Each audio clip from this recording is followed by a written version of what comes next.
Hello दोस्तों, free education team में एक बार फिर से आप सभी का स्वागत है। आज की हम वीडियो में आप लोगों को बताएंगे हिंदी के पैसेज के बारे में। एक पहले भी वीडियो डाल चुके हैं, उसको आप देख लीजिएगा एक बार ध्यान से। अब पहली चीज़, वीडियो पे बने रहिएगा क्योंकि पैसेज को कैसे सॉल्व किया जाता है उसके हम टेक्निक को लेकर आए हैं आज। ये जान जाइए कि अगर आप उस टेक्निक को पकड़ लिए तो सभी क्वेश्चन आसानी से कर सकते हैं। एक भी क्वेश्चन मिस नहीं होगा अगर आपको टेक्निक पता है तो। और उसके बाद कम से कम समय में आपको सॉल्व करने का तरीका हम बता दे रहे हैं। चलिए पहले हम चलते हैं, पैसेज को देखेंगे। पैसेज क्या कहता है हमारा। पैसेज हम ले लेते हैं,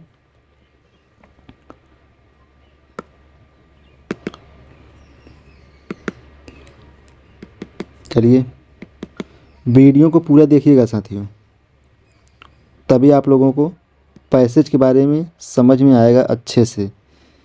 पहले हमें पैसेज को नहीं पढ़ना है, ध्यान देंगे। पैसेज को हमें पहले नहीं पढ़ना है, पहले हम क्वेश्चन को पढ़ेंगे। पहले चलिए हम क्वेश्चन को देख लेते हैं। इसमें क्या दिया है, काले बादल में रहती चांदी सी रेखा पंक्ति का भाव। इस पंक्ति का भाव पूछा है। चलिए दूसरे क्वेश्चन को देख लेते हैं। काले बादल प्रतीत हैं, किस किस तरीके से प्रतीत होते हैं उसके बारे में, प्रतीक हैं उसके बारे में हम देखेंगे। काले बादल में रहती चांदी सी रेखा में कौन सा अलंकार है, कौन सा अलंकार है। चलिए अगले क्वेश्चन को देख लेते हैं। निम्न में से बादल का पर्यायवाची शब्द नहीं है। नहीं पूछा है, ध्यान देंगे, नहीं है। चलिए अगला देखते हैं। स्वतंत्रता का विलोम, स्वतंत्रता का विलोम शब्द है। अब देखिए ऐसे ही देखते चलिए, एक क्वेश्चन और है इसका। कवि क्या सुनने और देखने की बात कहता है।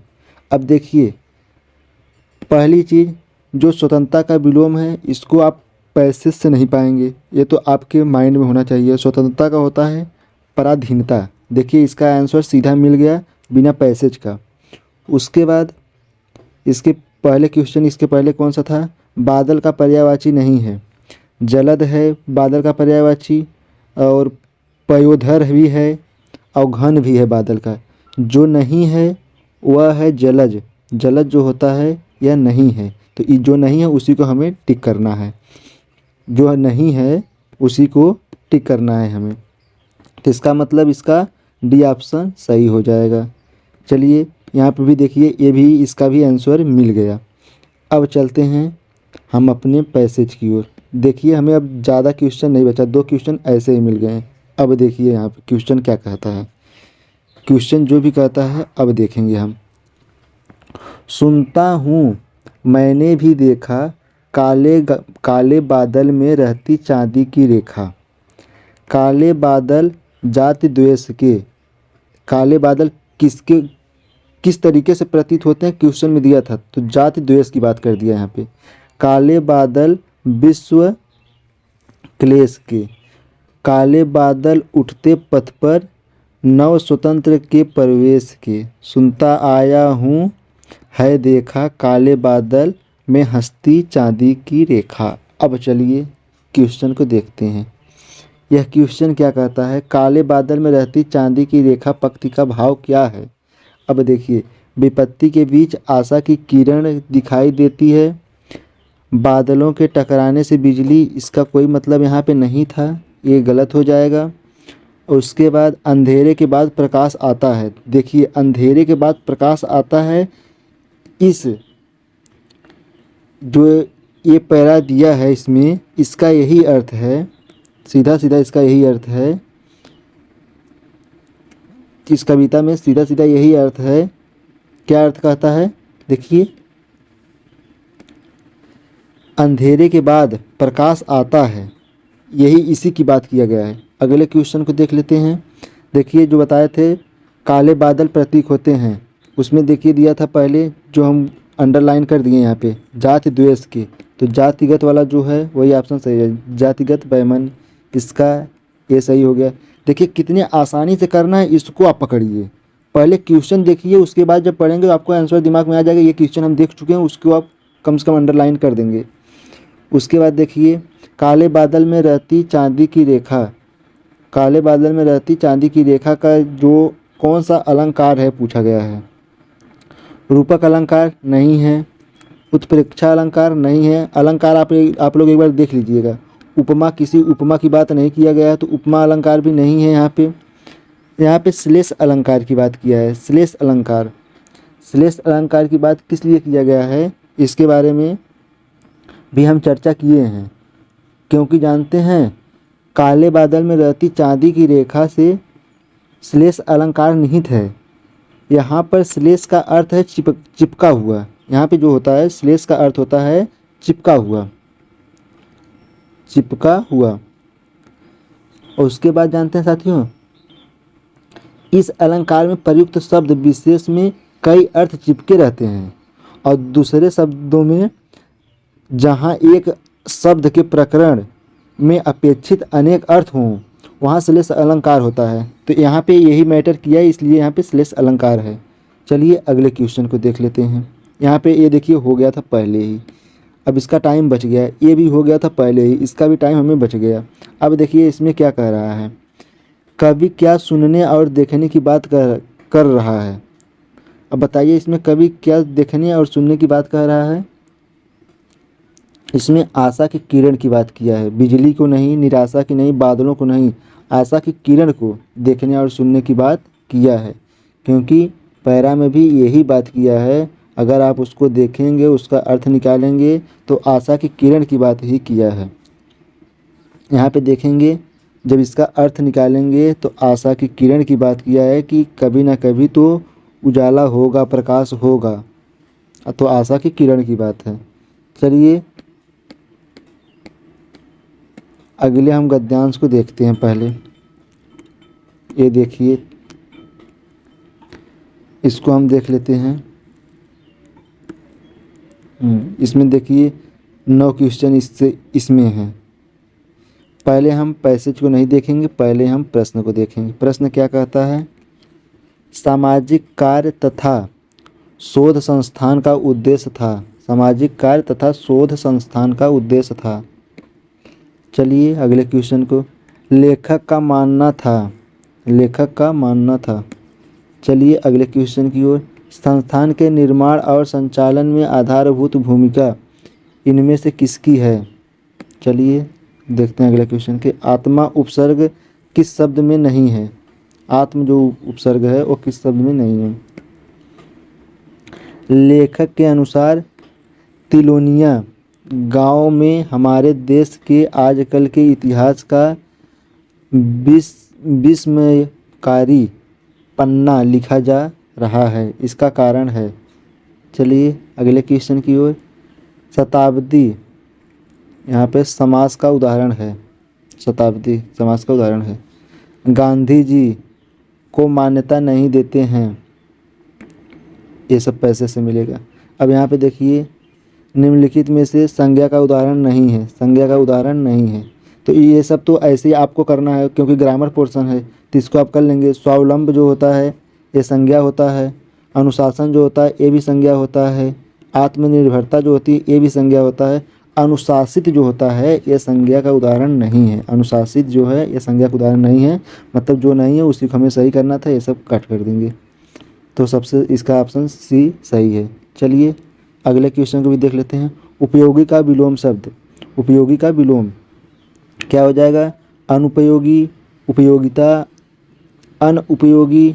देखिए अनुपयोगी होता है, अनुपयोगी, यही होगा ना दोस्तों, अनुपयोगी होगा कि अनुपयोगी। आप लोग बताइए कमेंट करके इसका क्या हो जाएगा साथियों, अनुपयोगी होता है। चलिए ये देखिए, अब एक क्वेश्चन इधर हो गया, दूसरा क्वेश्चन यहाँ पे हो गया बिना पैसे से, उसके बाद ये पैसे से मिलेगा। उसके बाद देखिए यहाँ पे शताब्दी का समास पूछा, शताब्दी में शताब्दी संख्यावाची है, संख्यावाची का मतलब द्विगु समास हो गया इसका भी। अब देखिए 3 क्वेश्चन ऐसे ही हो गया बिना सॉल्व किए। अब इसमें इसको भी हम पैरा से देखेंगे, और उसमें क्या है, इसको भी बिना पैसे से करना है। उपसर्ग, जो उपसर्ग का मतलब होता है जो पहले लगा हो, आत्म उपसर्ग किस शब्द में नहीं है। तो आत्मसम्मान में आत्म है पहले, आत्मीय में आत्म पहले है, आत्मनिर्भर में आत्म पहले है। तो परमात्मा में आत्मा जो है, आत्मा जो है वो बाद में है। मतलब ये जो यहाँ पे बनेगा ये प्रत्यय के रूप में बनेगा, उपसर्ग के रूप में नहीं। तो यहाँ पे जो उपसर्ग पूछा है तो उपसर्ग यही, इसमें आत्म उपसर्ग नहीं लगा है। चलिए ये भी क्वेश्चन देखिए, एक हो गया, 4 क्वेश्चन ऐसे ही हो गए। उसके बाद ये भी पैरा से होगा, ये भी पैरा से होगा, ये भी पैरा से होगा। चलिए अब पैरा को देखते हैं।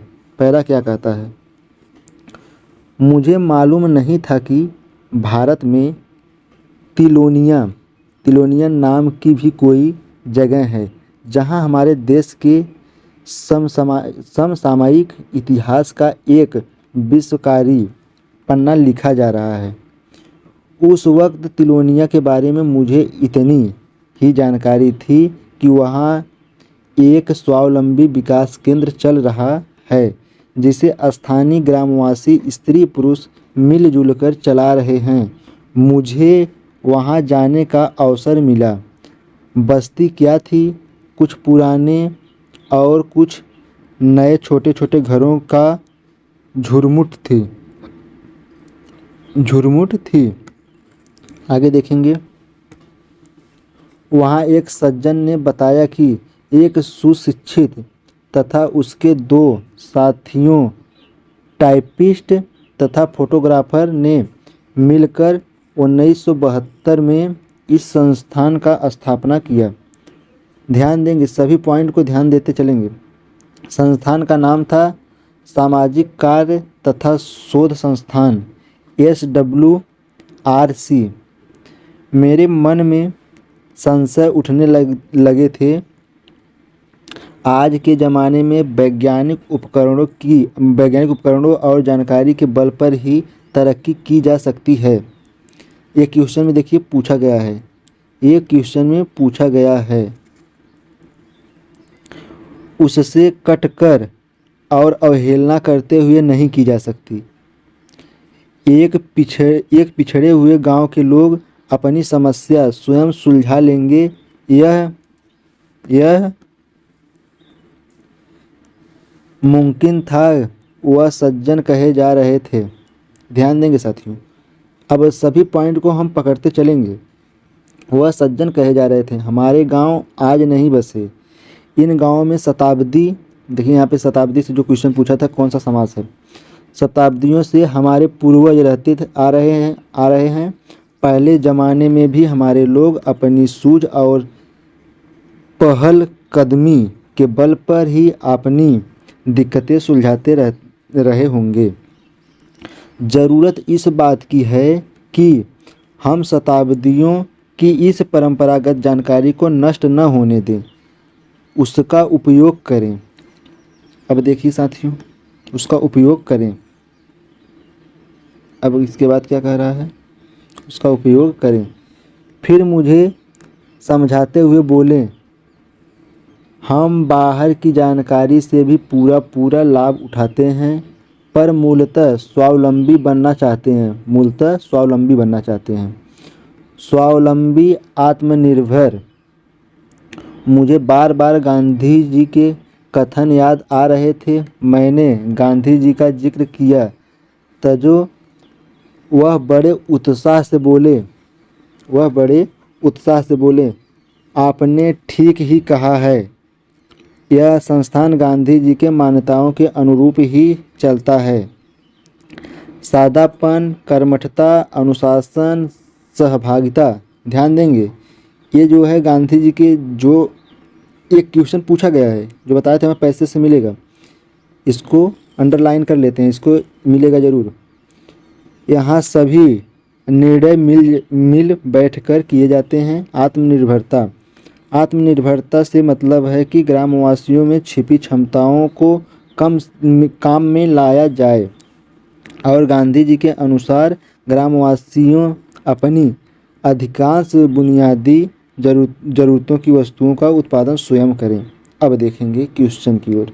इसमें क्वेश्चन क्या कहता है साथियों, सामाजिक कार्य शोध संस्थान का उद्देश्य था केवल अनुशासित केवल अनुशासित की बात कहीं पर नहीं किया गया था। उन्हें स्वावलंबी आत्मनिर्भर बनना ये बात किया गया है। उन्हें प्राचीन परंपराओं से परिचित कराना ये भी नहीं, इससे कोई मतलब नहीं है। ग्रामवासियों को देश विदेश की जानकारी प्रदान करना नहीं, यहाँ पे है बी ऑप्शन स्वावलंबी आत्मनिर्भर बनना। ये देखिए पहले ही मिल गया था स्वावलंबी और आत्मनिर्भर बनना है, यहाँ पे क्या था स्वावलंबी बनना। यहाँ पे देखिए स्वावलंबी और आत्मनिर्भर देख लेना साथियों, यहाँ पे आत्मनिर्भर हो गया, यहाँ पे स्वावलंबी। चलिए इसके बाद वाले क्वेश्चन को देखते हैं। लेखक का मान्यता था ग्रामवासियों अपनी समस्या स्वयं सुलझा सकते हैं। ग्रामवासियों की अपनी समस्या स्वयं सुलझाने की आदत है। आधुनिक समय में वैज्ञानिक उपकरणों और जानकारी से कटकर उसकी अवहेलना करके तरक्की नहीं की जा सकती। देखिए सी ऑप्शन इसका सही है, क्योंकि ये सीधा सीधा पॉइंट लिखा गया है पैसेज में कि उससे कटकर कोई कार्य नहीं किया जा सकता है। यहाँ पे देखेंगे साथियों कहाँ पे ये मिला था हमें, यहाँ पे देखेंगे कहाँ पे है हाँ यहाँ पे देखेंगे, यहाँ पे देखिए दिया है आजकल के ज़माने में वैज्ञानिक उपकरणों और जानकारी के बल पर ही तरक्की की जा सकती है, उससे कटकर और अवहेलना करते हुए नहीं की जा सकती है। यही वाला देखिए सेम उठाकर ऑप्शन में दे दिया है। चलिए इसके बाद वाले क्वेश्चन को देखते हैं। कैसे करना है वो तरीका बता रहे हैं साथियों, आप ध्यान देंगे बहुत अच्छे तरीके से हो जाएगा। यहाँ पे देखिए क्या है, संस्थान के निर्णय और संचालन में आधारभूत भूमिका इनमें से किसकी है? केवल गरीब और दलित महिलाओं की, इसकी कोई बात कहीं पर नहीं किया गया था। उस गांव में रहने वाले सभी लोगों की, देखिए उस गांव में रहने वाले सभी लोगों की बात की गई थी। गांव के प्रधान की ये भी कोई बात इसमें नहीं कही गई है, संस्थापक की ये भी बात नहीं है, तो गांव में रहने वाले सभी लोगों की बात की गई है। उसके बाद देखते हैं साथियों, ये तो हो गया था। उसके बाद देखते हैं, हाँ इसमें देखिए तिलोनिया गांव में हमारे देश के आजकल के इतिहास का विस्मयकारी पन्ना लिखा जा रहा है। इसका कारण है वह एक स्वावलंबी विकास केंद्र चल रहा है, वहाँ एक स्वावलंबी विकास केंद्र चल रहा है, ठीक है चल रहा है सही है। और भी ऑप्शन देख लेते हैं। वहाँ के लोग अनुदान पर आश्रित हैं, अनुदान की कोई बात नहीं कही गई थी। केंद्र में इतिहास का विस्मयकारी शोध की जा रहा है। तिलोनिया गांव पिछड़े गांव के रूप में जाना जाता है। अब बताइए पैसेज से इसको हम कौन से ऑप्शन को सही कर सकते हैं? आप लोग बताइए इसका 116 नंबर क्वेश्चन का पैसेज से क्या इसका सही हो सकता है आप लोगों के अनुसार, बताइए। उसमें पहले ही मिला था कि वहाँ पर एक स्वावलंबी जो विकास केंद्र चल रहा है, वही मेन कारण था उसका, स्वावलंबी विकास केंद्र चल रहा था। चलिए अगले क्वेश्चन को देखते हैं। देखिए शताब्दी का समास पूछा था, तो संख्यावाची है, संख्यावाची का मतलब द्विगु समास। उसके बाद चलिए अगला देखते हैं। यहाँ पे देखिए क्या बात कहा गया था, गांधी जी की मान्यता जो थी, जो हम अंडरलाइन किए थे, उसमें किसकी बात की गई थी? आत्मनिर्भरता की बात की गई है, कर्मठता की बात की गई है, और उसके बाद बताइए कि किसकी बात की गई है? किसकी सदापन की बात की गई थी कि नहीं? अब रुकिए देख लेते हैं हम पहले एक बार और पैसेज को हम देखेंगे, उसके बाद उसको टिक करते हैं, क्योंकि पैसेज को देख कर यहाँ पे देखिए किसकी बात की गई। हाँ यहाँ पे देखेंगे सदापन की भी बात की गई है, कर्मठता की बात की गई है, अनुशासन की बात की गई है, और सहभागिता की बात की गई है। ध्यान देंगे सदापन, कर्मठता, अनुशासन, सहभागिता की बात की गई है, तो इसी अनुसार हम इसी के आधार पे टिक करेंगे, इसी के आधार पर टिक करेंगे। देखिए कर्मठता की बात की गई है, आत्मनिर्भरता की भी बात की गई है, और सदापन की भी बात की गई है, और किसकी बात नहीं की गई? इसकी बात नहीं की गई है। तो जो नहीं की गई है उसी को हमें सही करना है, जो नहीं की गई है उसी को हमें सही करना है, मतलब अकर्मण्यता। क्या हो जाएगा साथियों? अकर्मण्यता, यही हो जाएगा साथियों। दूसरा होगा, बताइए इसका कौन सा ऑप्शन सही होगा? चलिए इसका ऑप्शन बी सही हो गया। अगले क्वेश्चन को देखते हैं 19 नंबर। ये तो हो गया था, ये तो हो गया था।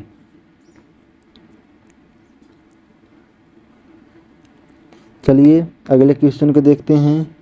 अगला क्वेश्चन भी हो गया है। चलिए साथियों, देखिए कितने आसानी से सभी क्वेश्चन हो गए। लगभग 20 क्वेश्चन थे। आपको बताने में, कराने में, समझाने में भी 20 मिनट नहीं लगे हैं। तो इस प्रकार के वीडियो हम आप लोगों के लिए लाते रहेंगे साथियों। चलिए किसी दूसरे वीडियो में आपसे फिर से मिलेंगे। तब तक के लिए नमस्कार, जय हिंद।